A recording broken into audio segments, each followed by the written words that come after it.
ભગવાન રામનું પ્રાગટ્ય થયું અને ચંદ્રવંશમાં ભગવાન કૃષ્ણનું પ્રાગટ્ય થયું છે. ભાગવતમાં રામાયણ પણ છે 2 અધ્યાયમાં. ચંદ્રવંશની ચર્ચા, એમાં રાજા યયાતિની ચર્ચા જે કરવામાં આવી મહત્વપૂર્ણ છે. કારણ કે રાજા યયાતિને જે દીકરો થયો યદુ, એ યદુનો જે વંશ ચાલ્યો તે યદુવંશ કહેવાયો. અને એ યદુવંશમાં શૂરસેન થયા. શૂરસેનને ત્યાં વસુદેવ થયા. વસુદેવને ત્યાં દેવકીથી 8 પુત્ર અને 1 પુત્રી થયા. 8મા પુત્રના રૂપે સાક્ષાત ભગવાન શ્રી કૃષ્ણનું પ્રાગટ્ય થયું અને પુત્રી તે સુભદ્રા. ભગવાનની કથાનું સંક્ષેપમાં વર્ણન કર્યું છે 9મા સ્કંધના અંતમાં. અને તેથી 10મ સ્કંધના પ્રારંભે રાજા પરીક્ષિતે પ્રાર્થના કરી કે હવે તો મારા ઈષ્ટની કથા આવી છે, આપ સંક્ષેપમાં નહીં, આપ વિસ્તારથી મને એ કથા સંભળાવો.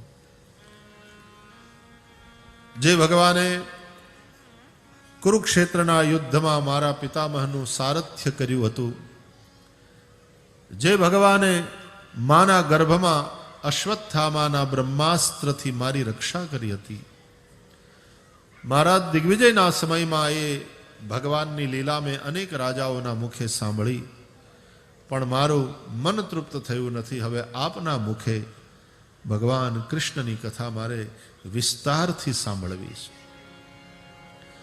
મને ગોકુળ લીલા કહો, મને મથુરા લીલા કહો, મને દ્વારકા લીલા પણ સંભળાવો. મહારાજ મને એ પણ સમજાવો કે દાઉજી મહારાજ રોહિણીજીના ઉદરથી પ્રગટ થયા હતા, તો પછી એ દેવકીના 7મા પુત્ર કેવી રીતે કહેવાય છે? રાજા પરીક્ષિતના પ્રશ્નો સાંભળી શ્રી સુખદેવજી પ્રસન્ન થયા.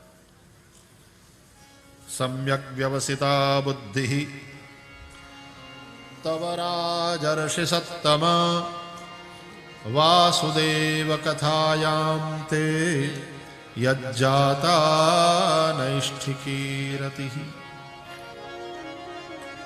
રાજન, ભગવાનની કથામાં તમને પ્રેમ થયો છે, તમારી મતિ ભગવાનમાં લાગેલી છે, વારંવાર ભગવાનની કથા વિશે પ્રશ્ન કરો છો. ધન્ય છે તમારી બુદ્ધિને રાજર્ષિ શ્રેષ્ઠ પરીક્ષિત. આજે 4થ દિવસની સંધ્યા થવા જઈ રહી છે, તમે કંઈ ખાધું નથી, તમે કંઈ પીધું નથી. ભૂખ પ્યાસ આ બધાને ભૂલી જઈ તમે ભગવાનની કથામાં મન લગાડ્યું છે. કેવી કથા ચાલતી હશે વિચારો.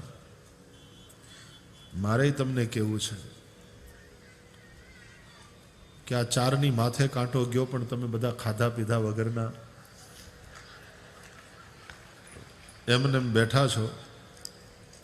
તમારી આ કથા પ્રીતિને જોઈને પણ પ્રસન્નતા થાય છે. અને આમે વળી એકટાણું ન ખાઈએ તો કઈ માંદા ન પડીએ, ઉલટાના હાજા નરવા જ રહીએ વધારે. આ દુનિયામાં ભૂખને કારણે જેટલા નથી મરતા એટલા ખાઈને મરે છે, એ હકીકત છે. આપણે તો પછી પ્રસાદ લેવાનો છે, તૈયાર જ છે, પણ આ 4 દિવસને હવે આમ તો 5મા દિવસનો એન્ડ કહેવાય,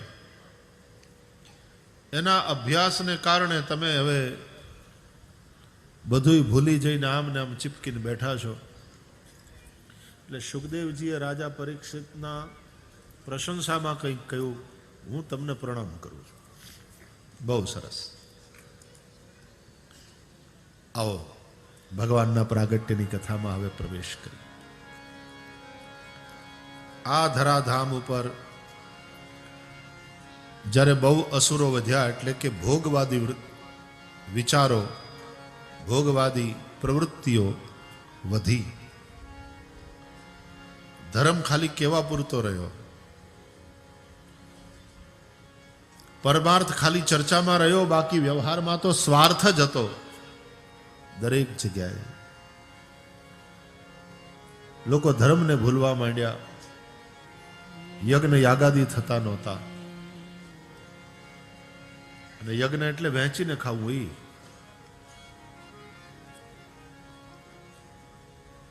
યજ્ઞ એટલે બીજાનો વિચાર કરવો. તે ત્યારે બધાના પાપના ભારથી પીડાયેલી પૃથ્વી ગાયનું રૂપ ધારણ કરી દેવતાઓ પાસે ગઈ. બ્રહ્માદિ દેવતાઓ ભગવાન નારાયણ પાસે ગયા. પુરુષ સૂક્તથી ભગવાન નારાયણની સ્તુતિ કરી. ભગવાને કહ્યું, મારા અંશ સમેત હું યદુવંશમાં પ્રગટ થઈશ. ભૂભાર હરણ કરીશ, ભૂપરાગ હરણ કરીશ અને ભૂપ રાગ હરણ કરીશ.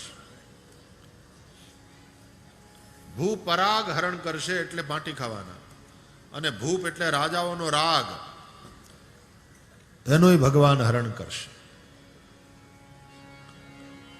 બ્રહ્માજીએ આકાશવાણી સૌને સંભળાવી. સૌ દેવતાઓ પોતપોતાના ધામમાં ગયા. धरणी को ढाढ़स बंधाया, उसको सांत्वना मिली, वो भी गई. और यहां मथुरा में देवक की पुत्री देवकी का विवाह हुआ वसुदेव जी के साथ. कन्या ने विदाई करी. घणा समाज में एवो रिवाज कि बेन ने वळाववा भाई साथे जाए, એને સાસરે સુધી વળાવવા, સાસરે મૂકવા. અહીંયા કંસ તૈયાર થયો. સગો ભાઈ નથી, કાકા મોટા બાપાના છે, પિતરાઈ છે, પણ બહેન દેવકીને બહુ પ્રેમ કરે છે. સારથી બન્યો રથનો, અને જ્યાં રથ ચલાવ્યો, ભગવાનને આ ગમ્યું નહીં કે હું જેના દ્વારા પ્રગટ થવા જઈ રહ્યો છું એના જીવન રથનો સારથી કંસ હોય, એ ઉચિત નહીં. આકાશમાં આકાશવાણી થઈ, જે તારી બહેન દેવકીના પ્રત્યે તને આટલો પ્રેમ છે, એના જ 8મા ગર્ભથી તારો નાશ થશે. કંસ ગભરાયો, દેવકીને ચોટલેથી ઝાલ્યા, ખડગ કાઢ્યું દેવકીનું મસ્તક કાપવા માટે, કે દેવકી જીવતી રહેશે તો એના 8મા સંતાનથી મારો નાશ થશે ને. દેવકી ગભરાયા નથી. મોતથી ગભરાઈ ભગવાનની માં નહીં. એ તો મોત જેનાથી ગભરાય એવાને જન્મ આપવા જઈ રહી છે.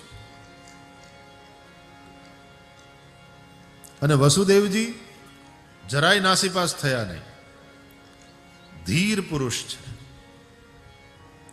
કંસ આ શું કરે છે કે તમે સાંભળ્યો નહીં, આના 8મા સંતાનથી મારો નાશ છે. अरे भाई मैं भी तो वही कह रहा हूं, इसके संतान से तेरा नाश है, इससे तो नहीं, तो इसको क्यों मार रहे हो? इसको मारोगे स्त्री हत्या का पाप लगेगा, भगिनी हत्या का पाप लगेगा, तुम्हारी बदनामी होगी.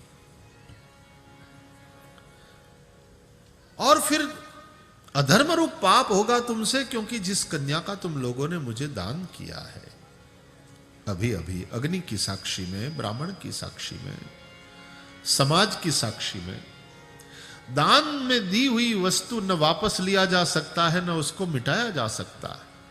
ये अधर्म रूप है. बात रही इसके 8वें संतान से तुम्हारी मृत्यु की, तो लो मैंने वचन दिया कि इससे होने वाली संतान मैं तुम्हें सौंप दूंगा. वसुदेवजी बहु सुंदर पुरुष है. જેટલા સુંદર છે એટલા વીર છે, જેટલા વીર છે એટલા બુદ્ધિમાન છે, અને એટલા જ ધીર છે. કૃષ્ણમાં બધા ગુણો આવ્યા હોય ને તો બાપથી. કૃષ્ણ આટલા સુંદર છે તો એના બાપા પણ કઈ ઓછા હેન્ડસમ નહોતા. કૃષ્ણ જગતગુરુ બન્યા તો એના બાપા પણ બહુ બુદ્ધિમાન છે. અને ગમે તેવા સંજોગોમાં પણ કૃષ્ણના હોઠની મુસ્કાન જો ન વિલાણી હોય તો એનું કારણ એના બાપા વિપરીત પરિસ્થિતિમાં પણ એ જરાય નાસીપાસ ન થતા વસુદેવજી, આવેશમાં ના આવી જતા. ઘણી વાર સમજ્યા વગરના આવેશમાં આવીને વેલા ધોડે નહીં, વેલા પાળિયા થાય. પાળિયા થઈને પૂજા એનો વાંધો નહીં, પણ એ પેલા પાંતરીને ઉપાડી લે તો સારું કહેવાય. સમજ્યા વગરના ઉતાવળ કરીને પાળિયા થઈ જાય, એ થોડા પૂજાય. વસુદેવજી બુદ્ધિમાન છે, ધીર પુરુષ છે. અને કૃષ્ણ જેવો પ્રેક્ટિકલ કોઈ નહીં, તો એના બાપા ડબલ પ્રેક્ટિકલ હતા. કંસને આપ્યું વચન, આનાથી થનાર સંતાન તને સોંપી દઈશ. અને કંસ વસુદેવજીનું વ્યક્તિત્વ એવું છે કે ભરોસો કર્યો, ખડગ મ્યાન કર્યો, વસુદેવ અને દેવકીને નજરબંધ રાખ્યા. 6 સંતાન થયા અને 6ને કંસને સોંપી દીધા અને કંસે મારી નાખ્યા. 7મા રૂપે શેષ આવી અને મા દેવકીના ઉદરમાં બિરાજ્યા. ભગવાને પોતાની યોગ માયાને આજ્ઞા કરીને યોગ માયાએ ત્યાંથી શેષનું સંકર્ષણ કરી વસુદેવજીના બીજા પત્ની રોહિણી નંદ બાવાના ગોકુળમાં રહેતા હતા એ રોહિણીના ગર્ભમાં પ્રસ્થાપિત કર્યા. અહીંયા દેવકી માને 7મા ગર્ભનો પ્રસવ જ નથી થયો અને ત્યાં નંદ બાવાના ગોકુળમાં વસુદેવ પત્ની રોહિણીજીના ઉદરથી બોલીએ દાવજી મહારાજ કી જય. કંસને સમાચાર મળ્યા કે દેવકીને 7મો ગર્ભ હતો પણ હવે નથી. એમ કેમ મને કોઈકે કહ્યું કે મહારાજ તમારા ભયને કારણે ગર્ભ પડી ગયો હશે.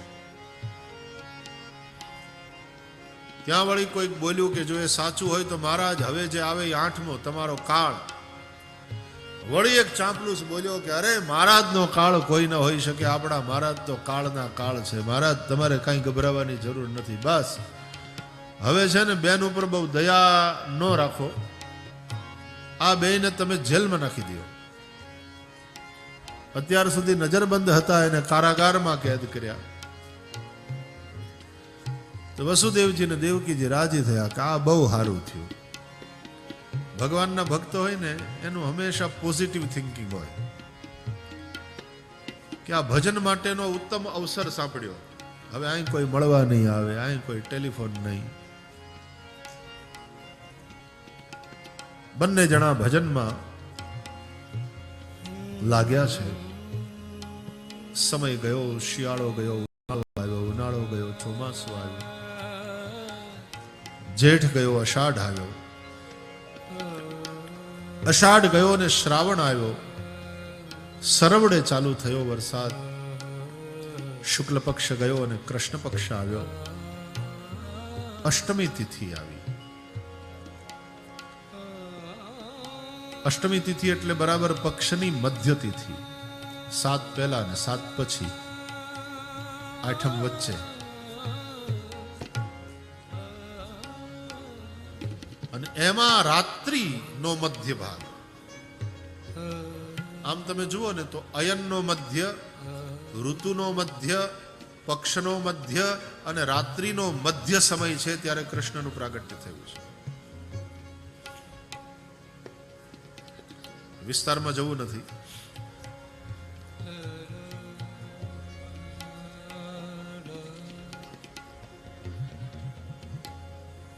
ભગવાનની અનુભૂતિ માટે પણ આ જ કરવાનું છે. યોગી થવા માટે આ જ કરવાનું છે. મધ્યમ માર્ગ અપનાવવાનો છે. અતિ ભૂખ્યા રહે એ યોગી ન થઈ શકે અને અક્રાંત્યાની જેમ ખાધા કરે એ યોગી ન થઈ શકે.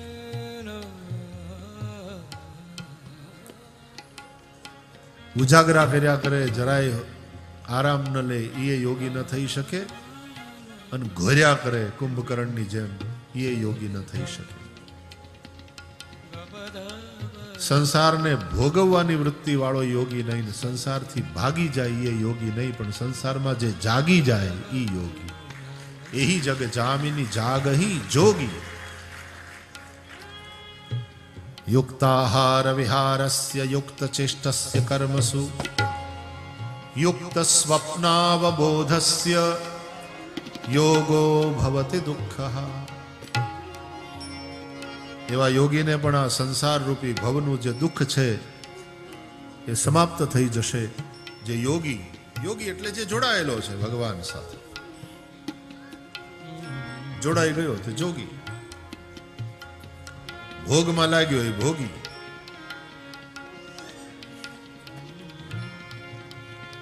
રોગગ્રસ્ત થયો તે રોગી.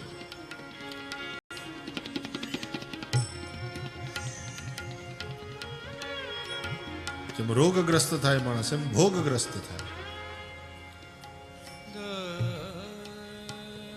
એમ ઈશ્વરથી યુક્ત થયો તે યોગી. મધ્ય માર્ગ.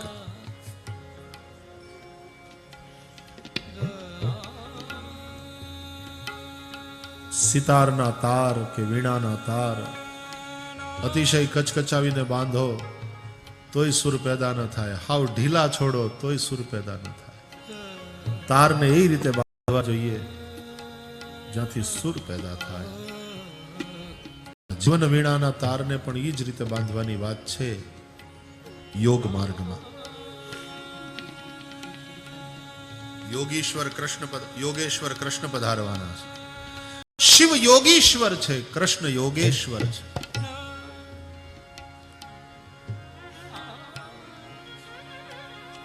યોગ ત્યાં જ પ્રગટ થાય, યોગેશ્વર ત્યાં જ પ્રગટ થાય. મધ્ય માર્ગ.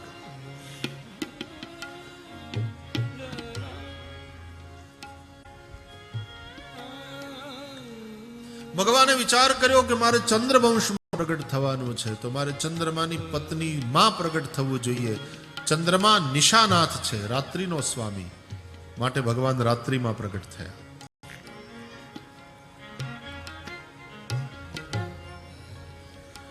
વિચાર કર્યો કે હું દેવકી માંથી પ્રગટ થવા જઈ રહ્યો છું તો રોહિણીજીને ખોટું લાગશે તો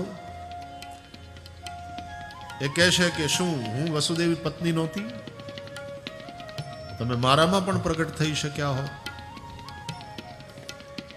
એટલા માટે ભગવાને રોહિણી નક્ષત્રમાં પ્રગટ થવાનું નક્કી કર્યું, જેથી કરીને રોહિણીને કહી શકાય કે માં હું તારામાં પણ પ્રગટ થયો છું.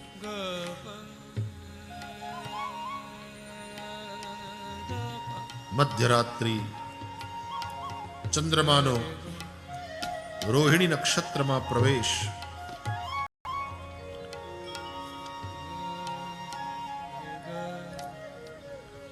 ભગવાન સૌ પ્રથમ વસુદેવજીના મનમાં પધાર્યા. વસુદેવજીનું સ્વરૂપ એવું દિવ્ય અને તેજોમય થઈ ગયું. દેવકીજી જોતા રહ્યા, મારા પતિને મેં આટલા તેજસ્વી ક્યારેય જોયા નથી. વસુદેવજીમાંથી એક દિવ્ય તેજ નીકળ્યું, દેવકીમાં સમાયું.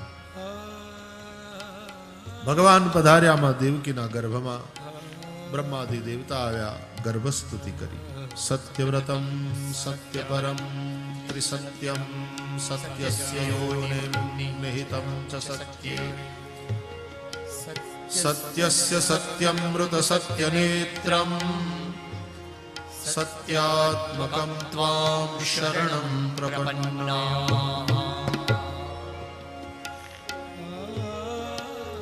વારંવાર સ્તુતિ કરીને બ્રહ્માદિ દેવતાઓ ગયા. અથ સર્વગુણોપેતઃ કાલઃ પરમશોભનઃ યર્હ્યેવાજન જન્મર્ક્ષમ શાંતરક્ષગ્રહકારકમ.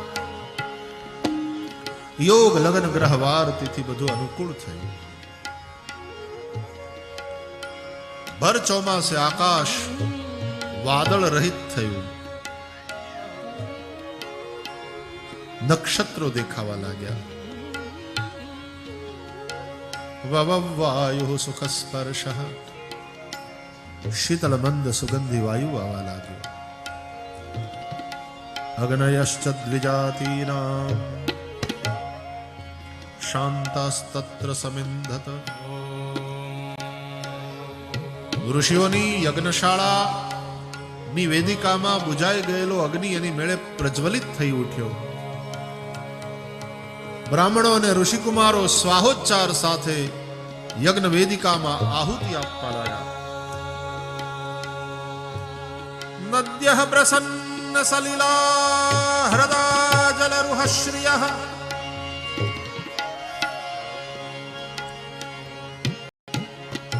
ભર ચોમાસે નદી નાળાના નીર નિર્મળ થયા.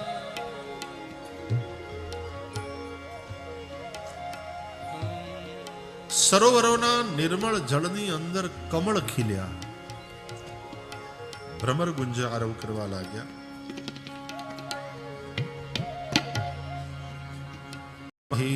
મંગલ ભૂઇષ્ઠ પુરગ્રામ વ્રજાકર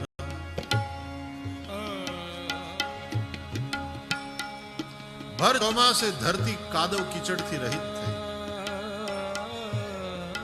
લીલી ચાદર ઓઢી લીધી ધરતીએ.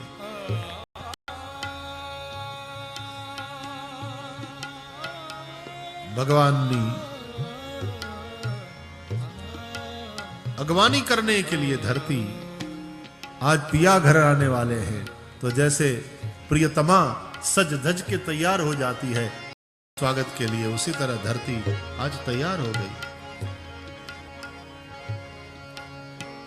सखी मंगल गाओ री सखी मंगल गाओ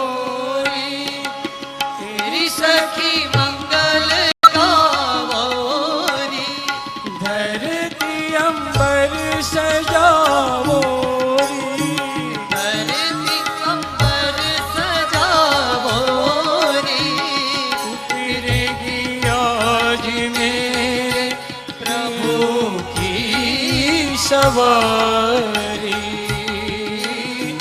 उतरेगी आज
स्वागत के लिए. दसों दिशाएं प्रसन्न हो गई. તમે આ પ્રકરણને વાંચો ને તો તમને ખ્યાલ આવશે કે આની અંદર પાંચેય મહાભૂતની શુદ્ધિનું વર્ણન છે. આકાશ તત્વ, વાયુ તત્વ, અગ્નિ તત્વ, જલ તત્વ, પૃથ્વી. મધ્યરાત્રિનો સમય, નિશીથ બેલા, ચંદ્રમાનો રોહિણી નક્ષત્રમાં પ્રવેશ, અને એ સમયે જ્યારે જગત આખું સૂતું છે ત્યારે યા નિશા સર્વભૂતાનામ તસ્યામ જાગૃતિ સંયમી. વસુદેવ અને દેવકી જાગે છે અને એની સમક્ષ સૌ પ્રથમ ભગવાન ચતુર્ભુજ રૂપે પ્રગટ થયા. તમદ્ભુતમ બાલકમંબુજેક્ષણમ ચતુર્ભુજમ શંખ ગદાર યુધાયુધમ શ્રીવત્સલક્ષ્મં ગલશોભિકૌસ્તુભં પીતાંબરમ સાંદ્રપયોદસૌભગમ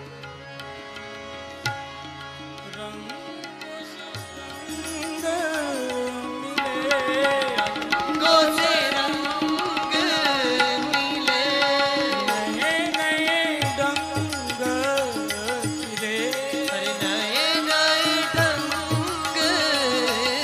खिले।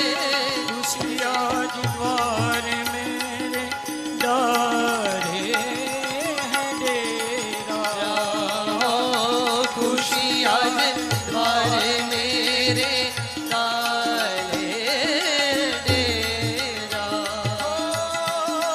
पीयू पीयू पपिया रटे, पीयू पीयू पपिया रटे, कुहू कुहू कोयल जपे, कुहू कुहू कोयल जपे।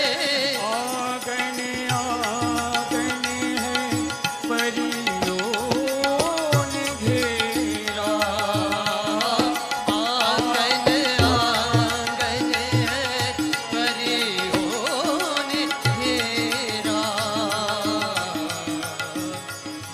अनहद नाद बजाओ री सब मिले, अनहद नाद बजाओ री सब मिले।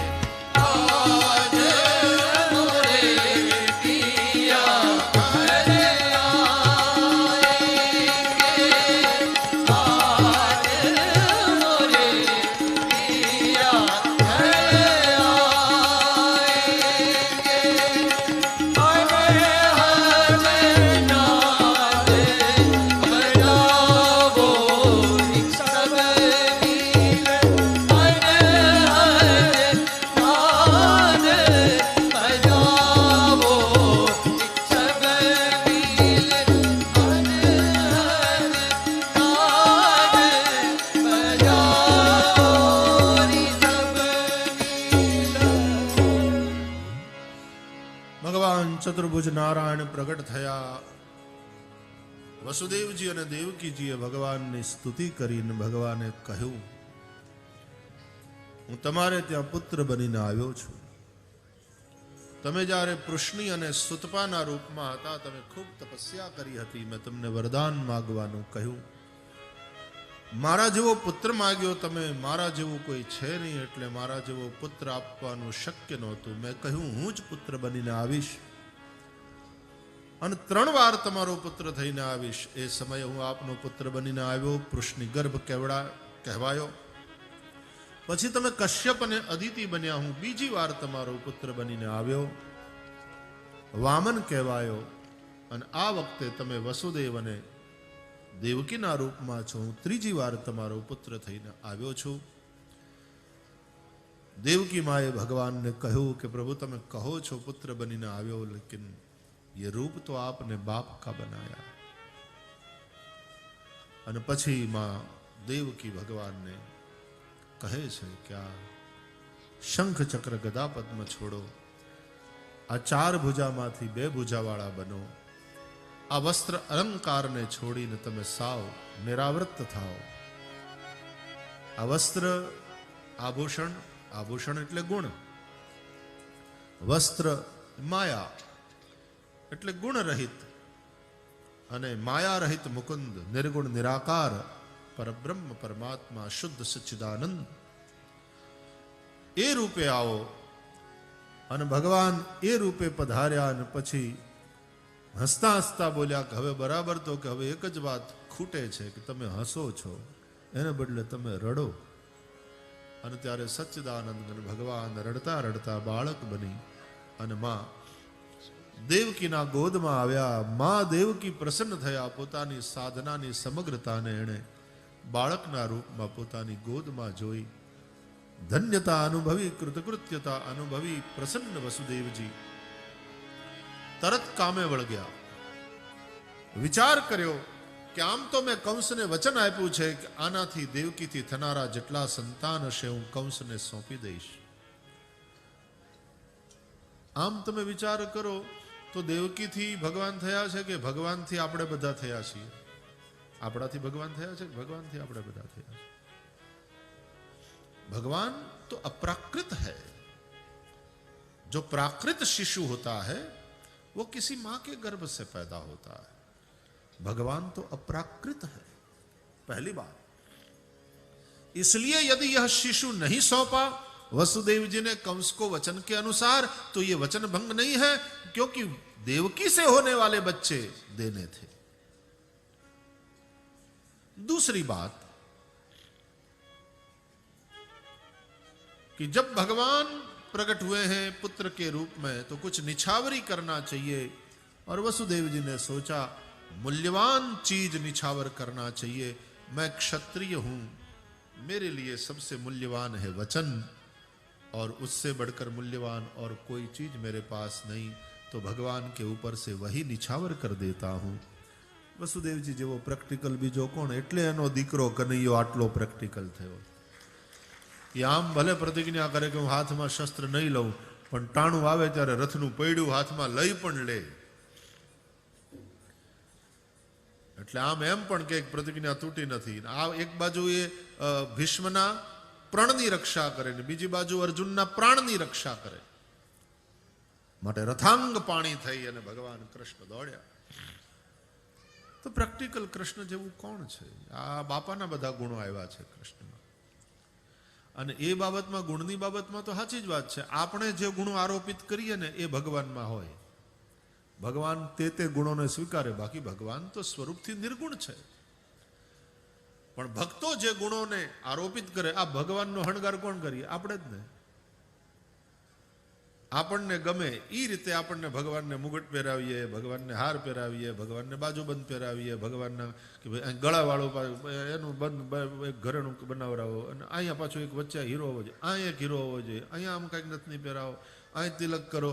આ બધું આપણને ગમે એવા ભગવાન થાય એવા ગુણોથી આપણે વિભૂષિત કરીએ ભગવાનને. અને ભગવાન ભક્તોના પ્રેમને લઈને એ આભૂષણો એટલે કે એ ગુણો સ્વીકારે છે.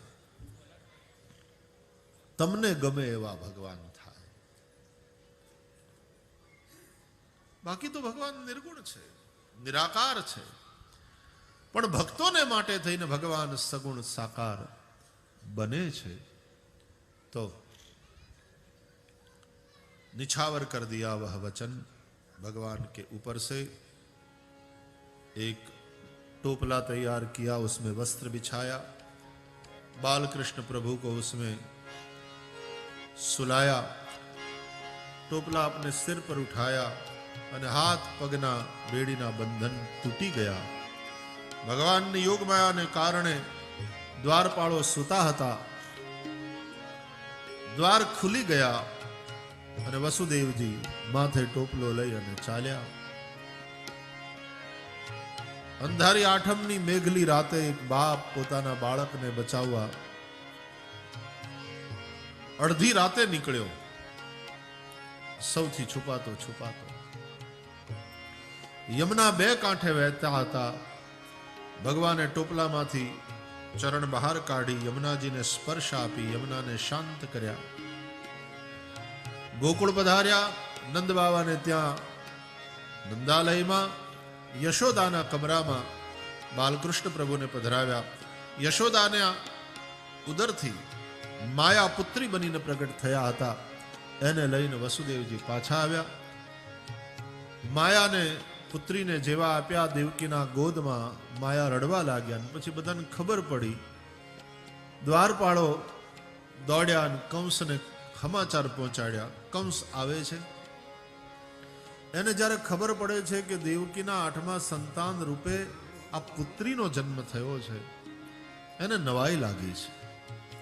પણ પછી એણે વિચાર કર્યો કે ગમે તેમ તો મને તો દેવકીના 8મા સંતાનથી લેવા દેવા છે. આ પુત્રીને પકડી અને ગોળ ગોળ ફેરવી દિવાલમાં પછાડીને જ્યાં મારી નાખવાનો વિચાર કરે, પણ ત્યાં હાથમાંથી છટકી અષ્ટભુજાના રૂપમાં પ્રગટ થઈ અને અટ્ટહાસ્ય કરતા બોલી કે દુષ્ટ તું મને શું મારવાનો, તારો કાળ સુરક્ષિત જગ્યાએ પહોંચી ગયો છે. આમ કહી અને એ માયા અંતર ધ્યાન થયા અને અહીંયા ગોકુળમાં સવાર થઈ. બ્રહ્મ મુહૂર્તમાં નંદબાવા જાગ્યા, નિત્ય નિયમાનુસાર ગૌશાળામાં ગાયોની સેવામાં પધાર્યા. યમુનાજી શાંત થયા છે, વરસાદ વરસતો બંધ થયો છે, ગાયોનું દોહવાનું કાર્ય ચાલી રહ્યું છે. કોઈ ગોવાળીઓ વાંસળીના મધુર સુર છેડી રહ્યો છે. અને એ સમયે નેત્ર ખુલ્યા ભગવાનના. વિચાર કર્યો ક્યારનો આવ્યો છું, કોઈ બોલાવતું નથી, કોઈને ખબર નથી હું આવ્યો છું. લાવ પહેલા માને જગાડો. ભગવાને રુદન શરૂ કર્યું. શિશુ રુદન સાંભળીને માં યશોદા જાગ્યા. બાલકૃષ્ણને જોતા ભાવ વિભોર થઈ પોતાના હૃદયમાં પધરાવ્યા છે, પોતાના ગોદમાં પધરાવ્યા. શિશુરુદનનો અવાજ સાંભળી નંદબાવાના બેન સુનંદા નામ એનું હતું, ચોંક્યા, દોડીને આવ્યા યશોદાના કમરામાં. યશોદાજીના ખોળામાં સુંદર બાળકને જોઈ સુનંદાજી બહુ પ્રસન્ન થયા. ભાભી બોલે દેખ રહી સુનંદા, ઠાकुर ने कृपा की है, लालो भयो है. સાંભળતા સુનંદા દોડ્યા ગૌશાળામાં. ભૈયા ઓ ભૈયા સુનો, બધાઈ હો આપકે લાલો भयो है.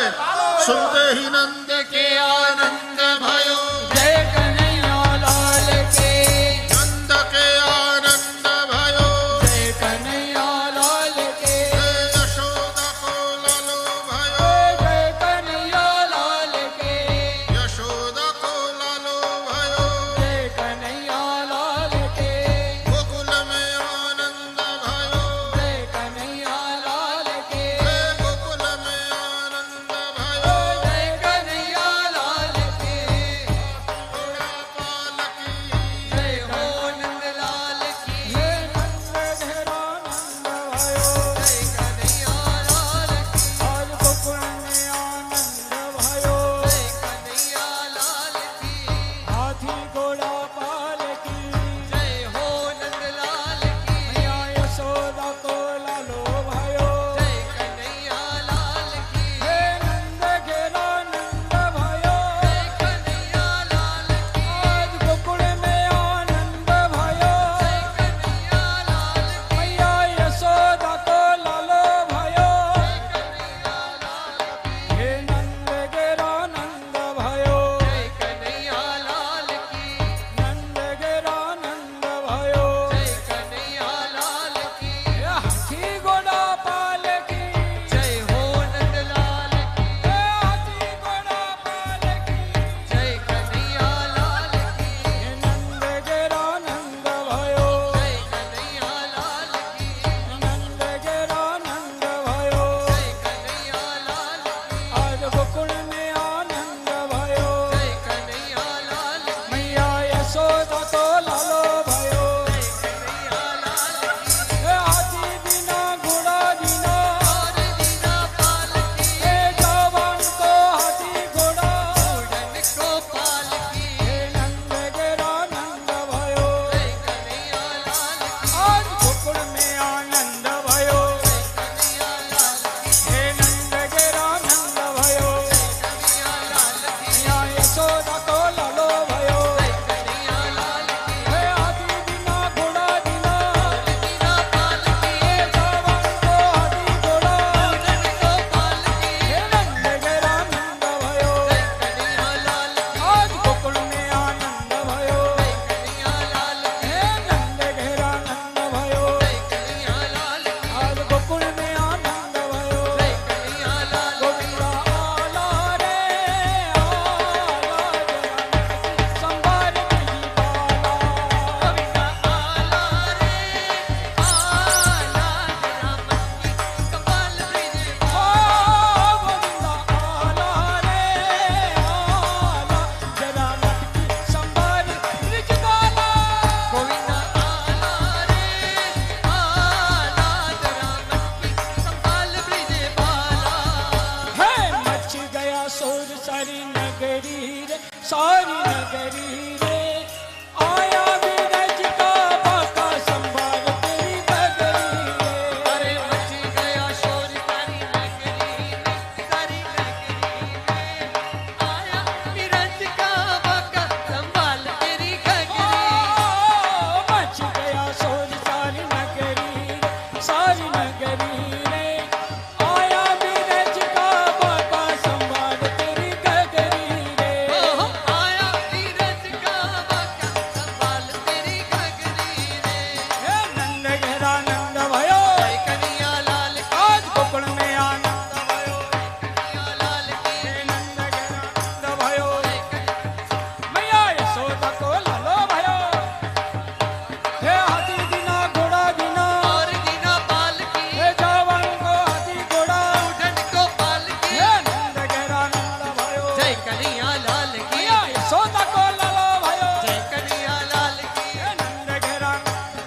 कृष्ण जन्म महोत्सव की जय हो श्री गोकुल धाम की जय हो सिद्धपुर तीर्थ की जय हो मातृगया तीर्थ की जय हो आज के आनंद की जय हो आप सभी को श्री कृष्ण प्रागट्य की बधाई हो बधाई हो बधाई हो बधाई हो श्री द्वारिकाधीश की जय श्री गोवर्धननाथ की जय श्री गिरिराज धरण की जय श्री बालकृष्ण लाल की जय सद्गुरु भगवान